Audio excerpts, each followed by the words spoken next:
이제 5분 책방. 오늘은 첫인상은 왜 중요할까? 무슨 내용이에요? 한 세 줄로 말해보세요. 일단은 첫 인상에 관련된 이야기를 해주고 말 그대로 이게 왜 중요한지, 그 다음에 왜 사람들은 그 첫 인상에 따라서 평가를 하는지에 관한 이야기가 있어요. 설명문인가요? 네, 뭐 어떤 식으로 설명하고 있어? 뭐 예시를 사용했나요? 예시보단 정의를 많이 사용을 했었고. 근데 여기 나온 초두 효과라는 건 뭐예요? 첫인상하고 상관이 있으니까 나왔겠죠? 그러니까 이게 첫 인상을 봤을 때 처음 본 인상을 그대로 가진다라는 뜻인데, 그러니까 이 사람은 처음에 이랬으니까 맨 그 다음번에 뭐 다른 행동을 해도 그거는 첫 번째 한 행동대로 그냥 해석을 하는 건데, 예를 들어 그때 걔가 공을 되게 잘 쳐서 얘 운동을 잘한다라고 평가를 했는데 알고 보니까 막 춤도 되게 못 추고 막 이런 거예요. 그러니까 얘는 운동을 잘한다라는 평가를 이미 했었기 때문에 아무리 다른 의견이 뒤에 나온다 해도 첫 번째 의견을 그냥 그대로 듣는 행위. 그래도 설명문에 당부하는 문장이 있잖아요. 그러니까 초두 효과를 사용해야 하니까 첫인상에 심혈을 기울이자예요? 아니면 내 첫인상에 대한 상대의 판단이 잘못됐다는 것을 생각해 보자예요? 그러니까 일단은 한마디로 너희도 이렇게 평가를 하는데 첫인상을 일단 가꾸는 것은 굉장히 중요하기도 하고, 그 다음에 우리가 이런 거를 좀 알고 생각을 좀 하자. 우리가 그런 면이 있다. 그리고 우리의 인식이 잘못됐을 수도 있다를 생각해보자. 균형 잡힌 시각을 갖자 이거죠. 네. 뭐 이렇게 하는 이유는 여러 가지가 있는데 그게 손해보지 않기 위해서요. 사람들은 시각적 정보를 가장 우선하는데 그건 되게 본능적인 거거든요. 그거는 이제 우리가 원시인의 후예들이잖아요.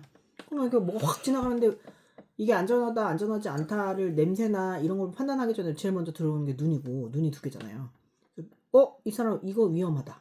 위험하다는 건 여러 가지 뜻이 있는데 불쾌하다도 포함이에요.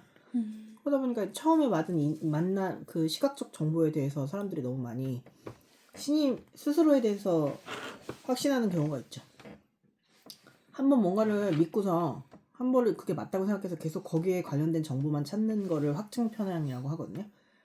안경 낀 애는 공부를 잘한다 이렇게 생각하고 어떤 안경 낀 애를 봤는데 걔가 공부를 못할 수도 있잖아요. 그럼 그 정보는 안 보고 공부 잘하는 안경 낀 애만 보는 거예요. 그래서 그걸 뭐라고 한다? 확증 편향. 내가 믿는 것을 확증 편향?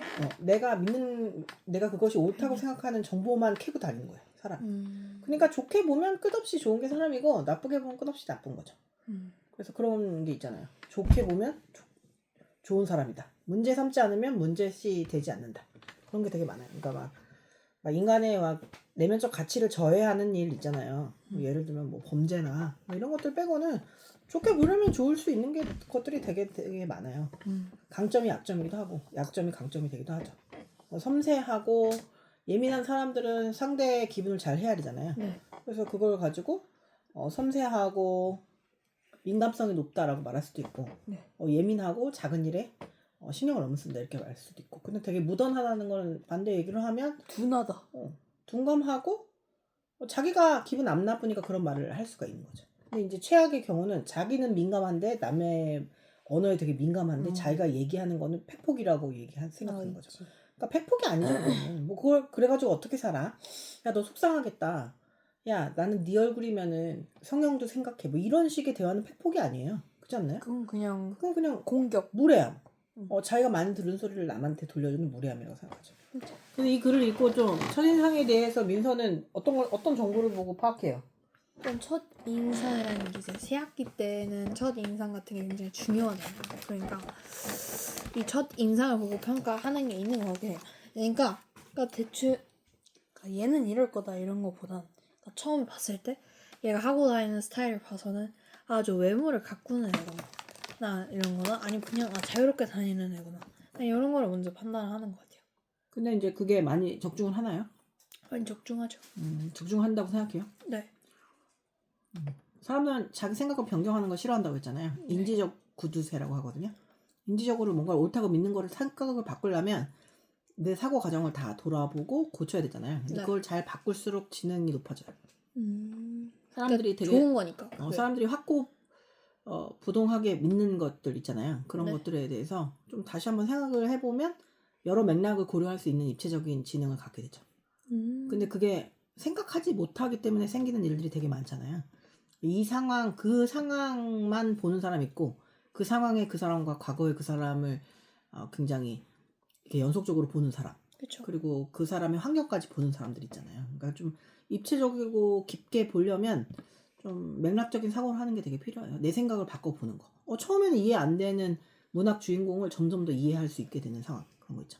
그건 작가의 필력도 있고 내가 성숙하기 때문이에요. 점점 더. 민서는 싫었던 애가 좋아진 적 있나요? 잘 없었던 것 같아요. 그죠. 그거는 이제 자기 생각을 바꿀 생각이 별로 없거나 응. 아니면 걔가 계속 그런 정보만 줬을 수도 있어요. 맞기는 한데 그러니까 어떤 거냐면 제가 사람을 별로 그렇게 좋아하진 않아요. 애초에 사람 자체를 그 사람이 어떻든 간에 뭐 좋아하고 왜죠? 그런 건 없거든요. 모르겠어요. 그거 저. 근데 보통 사람을 좋아하지 않는다고 얘기하는 사람들이 이너 서클이 있고 아우터 서클이 있거든요. 근데 자기 자신을 온전히 보여줄 수 있는 좀 끈끈한 서클을 이너 서클이라고 해요. 그 서클에 속해 있는 사람이 많이 없으면 없어요. 뭐 외부적 관계만 있을 거라고 생각해서 사람에 대한 혐오를 높일 수 있죠. 그러니까 혐오가 아니라 그냥 관심이 없고 무관심. 별로 그렇게 막 싫다 좋다를 따지는 않는데 근데 그 중에서도 좀 싫다라는 사람을 평가하는 거는 굉장히 오래 걸려요. 사실상 옆에서 막 엄청 달라붙고 막 그러지 네가 않으면 싫어하지 않죠. 그쵸. 근데 그런데 건조하지. 그런 애인데 그런 애가 좋아진다는 거는 뭔가 다른 면이 있다라는 건데 이미 얘랑 오랜 시간을 버텼고 그다음에 버텼다. 네 얘랑 그 의사소통하고 상호작용을 했는데 얘 반전 매력이 있다라는 거는 사실상 얘를 새로운 모습을 봤다라는 거잖아요. 근데 그런 게 잘 없는 것 같아요. 그러니까 안 맞는 수준이니까 스트레스가 쌓일 거 아니에요. 근데 네. 그 안 맞는 수준이 좀 용인할 수 없는 범위가 있는 사람들도 있잖아요. 네. 답장너가 심하거나 그런 경우에는 뭐 다시 보기가 힘들죠. 네. 그리고 또 어떤 면에는 다시 보다가 인생이 좀 망하는 경우도 많거든요. 그러니까 생각을 바꾸는 건 좋아. 열린 생각을 갖는 건 좋은데 애들이 엄청 기피하는 대상이잖아요. 근데 그런 기피하는 대상을 되게 구원자 같은 마음으로 계속 그 아이한테 막 다가가고 막 이러는 또래들이 있잖아요.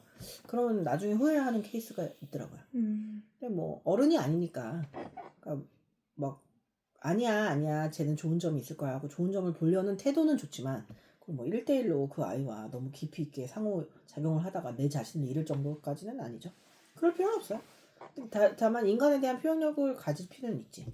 세상은 다양하고 얘 주변의 역학은 여러 가지여서 얘가 이렇게 만들어졌구나 이렇게 생각해 볼 수는 있죠. 절대 악으로 규정하면 그 사람에 대해서 알지 못해요. 너무 재미없어요.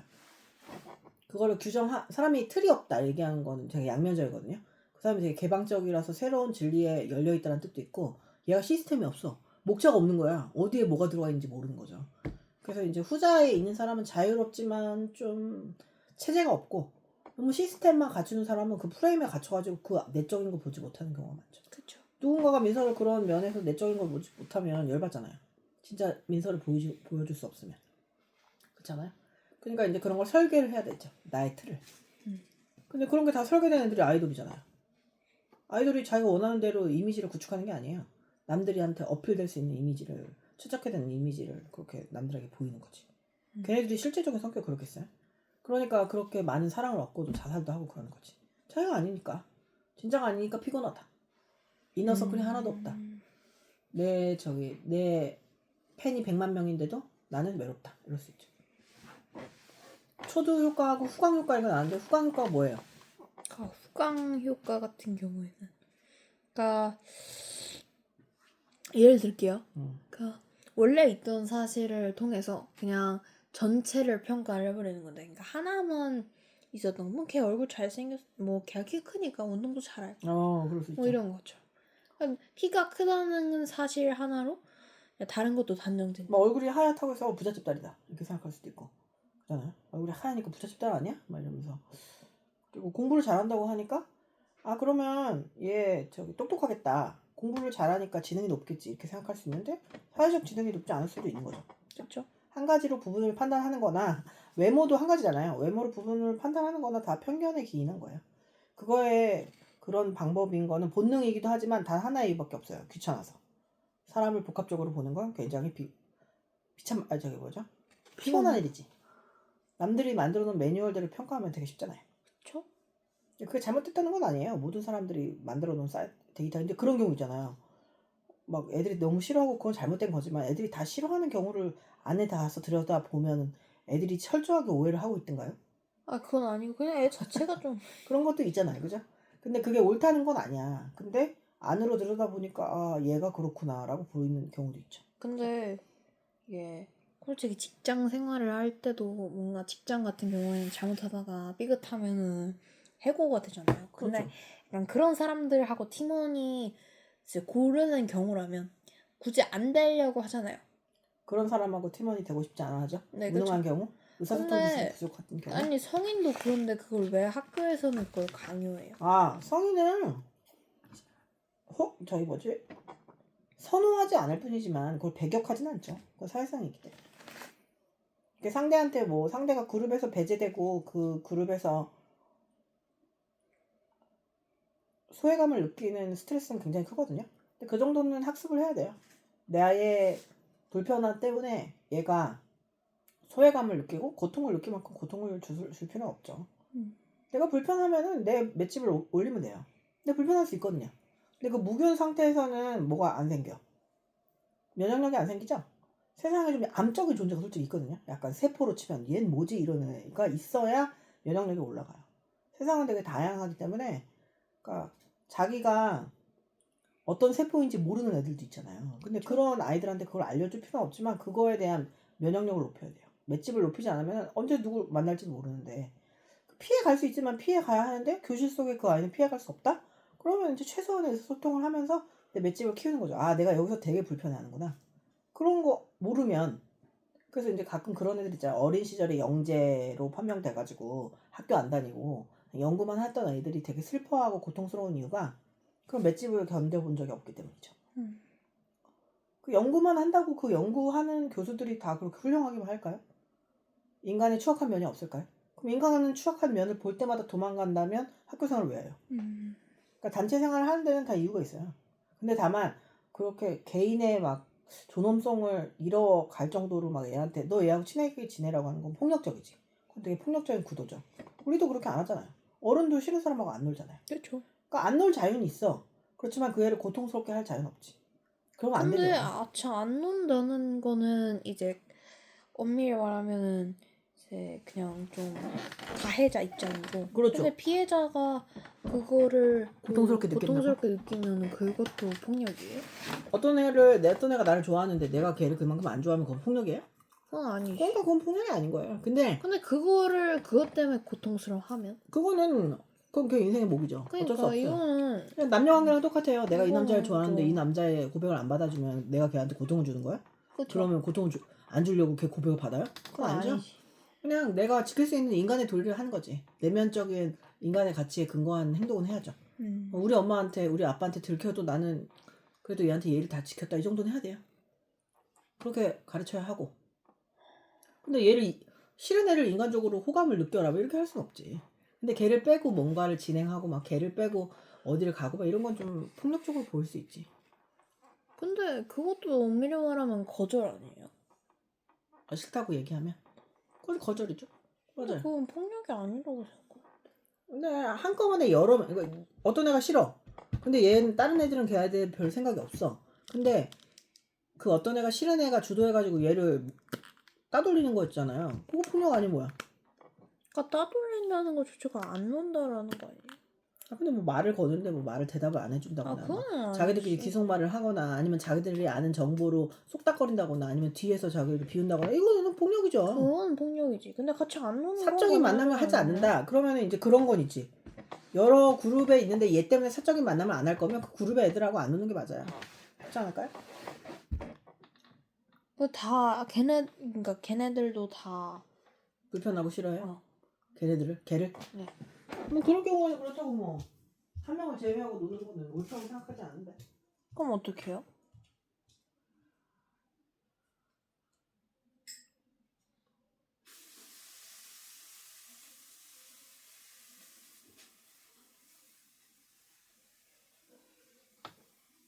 그런 경우에 그냥 최소한의 의사소통만 하고 지내는 거죠. 본인에 따라서. 뭐 나 얘 싫지 않아? 얘 때문에 짜증나니까 그걸 너무 증폭시키시면 안 되고 덮으면 돼요. 덮으면 깻잎으로 덮듯이 덮어버려요. 그 감정을 되게 그 감정이 증폭되기도 하고 서로 그리고 그 아이는 절대로 모르잖아요. 왜 그런지. 그러니까. 그리고 그 아이는 기회가 주어진다면 또 그런 행동을 그 그룹의 애한테 할 테니까. 맞죠? 그러니까 이제 그냥 묻어두는 게 가장 맞아요. 현명한 사람이 묻어두면 일이 커지지 않는데 좀 논리적이거나 이런 아이가 이제 거기 문제를 증폭시키면 그게 이제 횃불처럼 커져서 걔를 공격할 수 있어요. 근데 그거는 누구한테도 좋은 일이 아니니까. 피해가라. 소용돌이에 빠지지 마라. 그렇죠? 그러면 첫인상을 좋게 하기 위해서 민수는 무슨 일을 할 수 있겠어요? 어쨌든 남한테 좋은 인상을 보여줘요. 깨끗하게 가는 게 제일 우선인 것 같고. 위생이 가장 위생, 중요하다. 뭐 냄새, 후각도 되게 중요하거든요. 그 다음에 청각적인 정보랑 후각적인 정보는 시각적인 정보가 합격한 후에는 되게 중요해요. 그래가지고 막 목소리가 되게 좋은 사람 있잖아요. 외모에 비해서. 그런 사람은 점점 더 매력이 있어지는 것 같아요. 그리고 목소리는 선생님 생각에는 약간 내면적인 것 같아요. 자기 확신이 있는 사람들은 목소리가 되게 좋거든요. 외모는 뭐 20대, 30대까지는 타고나는 게 되게 많아요. 근데 목소리는 자기 확신이 있다 없다를 목소리 들으면 알 수 있어요. 그래서 전화 목소리가 정확하다 이렇게 말하는 사람 많죠. 좀 어딘가 거짓말 하는 사람은 목소리가 좀 떨리고 급해. 그런 면이 있죠. 그 냄새도 그 집의 향기를 느낄 수 있잖아요. 그 사람 만나면 엄마가 많이 신경 쓰시는구나 이런 거 보면은 엄마가 한테 귀한 아이인가 보다 이런 생각은 할 수 있죠. 그렇죠. 그리고 뭐 오늘 좋게 하려면 뭐 냄새, 뭐 시각, 청각, 후각적인 걸 다 신경 쓸 필요가 있죠. 모든 오감각을. 그리고 이제 그럼에도 불구하고 우리 감각이 틀릴 수도 있다는 열린 마음을 갖는 것도 중요하고. 그리고 이제 운이 좋은 사람들 보면 항상 좋은 냄새가 났던 것 같아요. 항상 웃는 얼굴이고. 그리고 좀 약간 운이 안 좋다 이런 아이들은 항상 안 이꺼 운 그런 얼굴을 하고 있었던 것 같아요. 뭐 그게 걔가 안 이꺼워서 운이 안 좋아진 건 아니겠지. 운이 안 좋아서 안 이꺼워졌겠지만 그 하여튼 표정 자체에서 그 최적화된 얼굴이 웃는 얼굴이 아니고 뭐지? 띠꺼우는 거 있죠. 불만 있는 그런 얼굴들이 있어요. 표정을 좋게 하는 게 얼마나 중요한 일인지 어렸을 때 선생님 못 배웠거든요. 근데 선생님이 한 직장 일을 하면서 그때 되게 깨달은 게 난 자식을 낳으면은 표정이 되게 중요하다는 걸 알려줘야겠다. 눈빛은 바꿀 수가 없거든요. 그 쎄한 눈빛. 민서는 어떤 첫인상 가진 사람이 좋아요? 좀 다가가기 편한 사람? 먼저 다가와 주는 사람. 아니면 싹싹한 사람? 그렇죠. 사람마다 다 다르잖아요. 선생님 그렇게 싹싹한 사람을 좋아하진 않아요. 좀 다가가기 어려운 사람도 좋아요. 재밌잖아요. 좀 다가가기 어렵고 좀 약간 신비하다. 무슨 생각하지? 이렇게 궁금한 사람. 약간 신비주의. 신비하다. 근데 가까이 다가가면 그 신비하지 않고 그냥 멀리서 느낌은 만만치 않다 이런 느낌이 좋아요. 그건 자기여서 그런 거예요. 나의 느낌이 그래서요? 네. 그럼 그러면 서로 말 안 시킬 거 아니에요. 그럼 재미없잖아요. 서로 말 안 시키는데 이제 내적 친밀감. 그런 거 아주 좋아합니다. 미선은 그렇지 않아요? 뭐 저는 그렇게. 먼저 다가오는 따뜻하네. 근데 그런 생각 들잖아요. 너무 다가오는데 너무 말이 많아. 이거 괜찮아요? 아니 물론 따뜻하면? 뭐 다 장단점이 있는 거니까. 그러니까 다가오는 애들은 좀 약간 진입장벽이 너무 없잖아요. 누구한테나 다가가잖아요. 그렇게 해서 우리가 형성되기도 하니까. 선생님들은요? 첫인상에 어떤 선생님 좋아요? 호랑이 선생님. 무서운 선생님이요? 무섭고 좀 자기 확신이 있어 보이는 선생님 좋아요. 그렇죠. 목소리는요? 약간 남자 선생님 같은 경우에는 좀 듣기 편안한 톤이 좋고요. 그다음에 여자 선생님 너무 하이톤이면 싫어. 그러면 좀 상냥한 목소리가 좋은가요? 아니면 절도 있는 목소리? 딱 단순하게 말하는. 말을 길게 복문으로 안 하시는 선생님이 좋아요? 네. 뭐 새롭게 안 게 있다면? 첫인상이 왜 중요한지? 그러니까 우리 첫인상이 중요한 건 사실상 외적인 걸 너무 많이 본다는 게 한 번도 놀랐고요. 그렇죠. 그리고 외적인 게 가장 중요합니다. 그래서 오히려 사람들은 되게 긍정적인 거를 보여줘도 부정적인 것만 딱 하는 약간 너무 그냥 그 사람을 객관적으로 보기보다는 너무 그냥 치우치게 심리적으로 보고 있구나. 나도 그런 면이 있구나 이런 걸 알게 됐어요? 네. 근데 자기는 외모를 안 봐 라고 말하는 사람도 자기가 외모로 평가되는 거 싫다는 거지. 자기는 뭐 아이돌 덕질하고 맨날 웹툰 보고서 잘생긴 남자 보고 막 그러잖아요. 그러니까 외모로서 자유로운 사람은 없는 것 같아요. 그러니까 내가 남들을 볼 때 무의식적으로 하는 평가를 남들도 나를 보고 하는 거죠. 그러니까 물론 취향이라는 게 있긴 하겠지만 안전하다 안전하지 못하는 취향의 문제는 아니잖아요. 그치? 뭐 눈빛이 막 흔들려. 좀 뭐가 불안해 보인다 이런 사람은 좀 꺼리게 되잖아요. 함께 있기가. 우리는 지금은 너무 편하게 살고 있지만 다들 원시인의 후예이기 때문에 정보가 되게 중요한 삶에서 살았죠. 그쵸. 그리고 이제 함께 어울려서 살았기 때문에 내 곁에 누가 있느냐에 따라서 죽음이 왔다 갔다 하고 그랬으니까요. 요즘에도 그런 면은 있고요. 그죠? 근데 원시인 때는 냄새나 이런 것도 다 똑같았을 것 같은데. 그러지 않지 않았을까요? 전력질주했던 사람하고 그냥 안에서 채집하는 사람하고 좀 달랐을 거고 냄새도 달랐을 거고 그러면 이제 막 전력질주를 안 해본 사람의 땀 냄새를 보고 얘랑 같이 사냥을 안 떠나기도 하고 이랬을 수 있죠. 그 완벽한 원시인이라는 글을 읽고 있는데 한번 읽어보세요. 되게 재밌어요. 내가 우울감을 느끼는 이유가 굉장히 본능적인 이유가 많을 수 있어요. 뭐 단백질이 부족하다거나 아니면 무기력해가 도파민에 쩔어져가지고 뇌가 기능을 끈다거나 막 이런 거지. 우울증도 뇌의 기능에 의거한 뇌의 기능 때문에 그렇게 생기는 경우도 있죠. 감정의 문제가 아닐 때가 더 많다. 감정은 어떻게 느껴지나 그런 거죠. 또 어떤 글을 더 읽어보고 싶어요? 뭔가 우리나라만 좀 이런 편향이 좀 많은가? 이런 것도 한번. 우리 전 세계가 다 그런데 이제 우리나라 단일 민족이잖아요. 네. 그러다 보니까 외모에 대한 그런 기준이 더 높긴 하죠. 단일 민족이 뭐예요? 민족이 하나밖에 없잖아요. 뭐 저 미국은 히스패닉도 있고 뭐 저기 뭐죠? 앵글로색슨도 있고 흑인도 있고 막 이러잖아요. 우리나라 다 단일이다 보니까 다 똑같잖아요. 그 머리카락만으로는 사람의 안전성을 구별할 수 없는 거예요. 그치. 그러니까 더 외모에 더 신경을 쓰는 거죠. 외모나 사회 집단의 가치에 되게 중요하게 생각하죠. 근데 그런 게 되게 좀 답답하고 짜증날 때도 있고 어쩔 때는 또 그런 게 좀 마음에 들기도 해요. 사회 속에서 다 있는 거잖아요, 우리. 그쵸. 그리고 이제 후광 효과 같은 건 하나를 잘하면 다른 것도 다 좋게 보이잖아요. 그냥 뭐야 동네 바보야 이랬는데 막 전교 1등이야. 그러면 이제 걔가 하는 모든 게 좀 힙해 보일 수도 있는 거죠. 그죠? 힙해 보여? 힙해 보일 수 있죠. 공부 되게 잘하고 싶어하는 열망이 있는 애들 있잖아요. 그래서 선생님 학교 다닐 때 어떤 애가 전학이 왔는데 65명 중에 쟤는 꼴찌다 이랬거든요. 근데 전학 온 지 얼마 되지도 않았는데 알고 보니 공부를 되게 잘하는 거예요. 수연이라는 내 친구였거든요. 그래서 걔가 엄청 우리 때는 치마를 되게 짧게 입는 게 유행이었단 말이에요. 그래서 긴 월남 치마를 입었는데 저게 무슨 예술적인 의미가 있나라는 생각이 들더라고요. 그 정도 되게 똑똑했어요.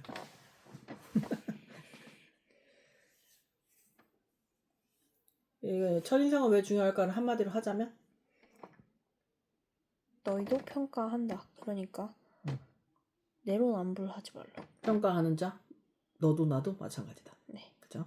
그리고 우리가 사람들의 생각을 바꿀 수가 없어요. 우리는 남의 생각을 바꿀 수가 없어요. 자기가 바꿔야지. 그러니까 내 생각을 바꾸거나 뭐 나의 외적인 조건을 바꿀 수밖에 없죠. 그쵸. 되게 쉽게 남을 바꿀 수 있다고 생각하는 사람들이 많은 것 같아서 못 바꿔요. 부모도 못 바꾸니까 지금 그 시간인 건데. 어떻게 바꾸겠어요. 모든 데이터가 축적된 상태예요. 그 사람은. 나도 생각하기 싫었는데 이 사람을 내가 어떻게 말 몇 번으로 바꿀 수 있다고 생각하는 거 굉장히 시대착오적이지 않나. 옛날에도 불가능했어요. 그런 척 할 수는 있었죠. 자.